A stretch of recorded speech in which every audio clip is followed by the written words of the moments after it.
So yeah, that's 4 months in the books. Geez, looking back on it, it was an adventure, that's for sure. The first month was land-based action pretty much the whole time. That was the mainstay. I was into a good pargo run. I've actually never caught them here in my previous stays, and yeah, I really got into them. The little Rapalas, they did the job. They just loved them.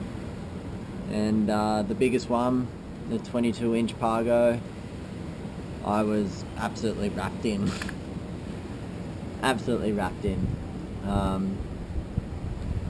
That action was hot, and that was some of the best land-based action I've had there. The year before that was really good as well, but it was mostly Avulhon. This year, to throw in the mix of the big pargo hunting in there, it made for some exciting fishing. I did see another pargo landed by another fisherman who was using a CD Rapala, like a trawling lure, and he caught one. And it was a big one too, but I think mine was still bigger. Well, that's what I'm calling anyway. Yeah, so that was the first month. The second month was actually April. It did start a little bit slow. It was hard going. It was that in between. You could tell the land base was sort of starting to die off, and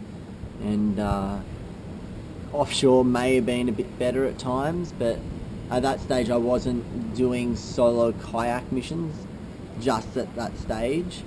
And yeah, it was a good month. I wouldn't say great fish were caught, but it was when we saw the balete turn up in town. First captures of those. And then towards the end of that April run, it turned into a Tula season, which was awesome. But yeah, I think I got 13 or 14 one day through there. It was really, really good action. It was a bit of a green water month though March and April. They had a lot of green water. I think we had 1 or 2 days in there mixed in there which had a bit of blue in it, but for most part it was green water, and for most part when the blue water was there wasn't much really going on in those 2 months.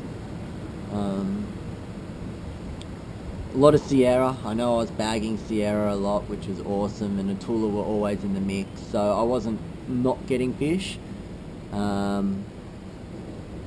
Yeah, but I know those 2 months, that was when I kind of blended over, obviously started doing solo kayak missions, so I wasn't really hitting the land base as much. Obviously the kayak, I think it does offer a lot more fishing opportunities without a doubt, and it's an adventure. It's exactly the same as the thrill I get doing land-based when you're adventuring land-based to unknown ledges. That rush, it's the exact same with the kayak, except every single time you go out, it doesn't matter if you know the spot or you don't know the spot, just that rush of blood getting out. And yeah, it was good. It was a good transition made, and a good learning curve for me. I learned a lot about myself with the kayak as well. Yeah, I learned a lot about myself. What I can do, how far I can go, putting brakes on myself when I know that I shouldn't be going into areas. The all important lessons which I learned, and thankfully there was no flipping of boat this year, which was a good thing, even though that I did buy brand new stuff for this trip. I brought bodyboard leashes over, so everything's strapped in this time. New life jackets, walkie-talkies, all that sort of stuff, just to make it a little bit more safer, because there is times where you can lose sight of people as well, and that was my thinking behind the walkie-talkie. It's always good to know where your mate is. Yeah, so yeah, that rolled into the final month of June, and June was definitely lots of fish. lots of fish with June. Start of June was the big wave season, and it didn't disappoint. There was big waves rolling all the way through into June. It did make it difficult getting out. There were a lot of missed days because of that. June also spelt the end of the camera as well, but that was the start of when my favourite part of the trip, in all honesty, my favourite part of the trip was when the Laguna opened a bit further up the coast. It really did draw in a lot of fish. Unfortunately, we missed the GT capture, which I'm bummed about, in the kayak. That was a really good fight. And yeah, lots of Sierra. That day of Sierra when Mikey got the big one as well, and I got a little one, and there was good action. Really, really good. It was just starting to really turn on.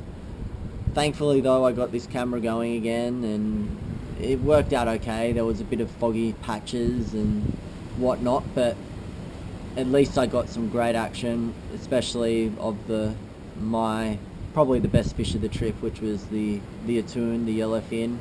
It's probably the fish of the trip. The fish of the trip with the worst fight, probably. It was, in all honesty, a pretty bland fight, the yellowfin fight. I had bigger fights with Balete. It was a very bland fight, I thought, anyway. But the hardest part, I think, was just getting him in the boat, and I think he knew it was his time as well. So I was very thankful for that capture, and yeah, very thankful to be able to eat such beautiful food as well. Yeah, very, very lucky.